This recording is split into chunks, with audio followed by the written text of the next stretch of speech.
আমার আব্বাকে হেফাজত করে আল্লাহ, সব রক্তগুলো বেরিয়ে যাচ্ছে। হযরত মা ফাতেমা রাদিয়াল্লাহু তাআলা হাউ হাউ করে কাঁদছে না, দোয়া করছে।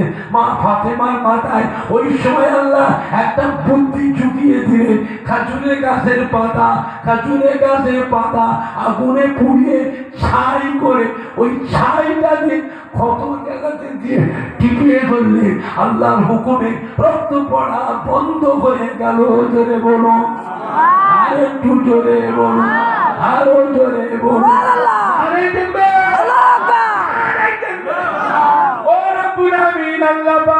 আপনার এই ইসলামের জন্য দুনিয়ার বুকে আমি যে কত কষ্ট করলাম। এই যে আমি জিহাদের সময় মূর্খ সমাজ অশিক্ষিত সমাজে আমাকে এত কষ্ট দিল আল্লাহ পাক, এর বিনিময় আমি তো আপনার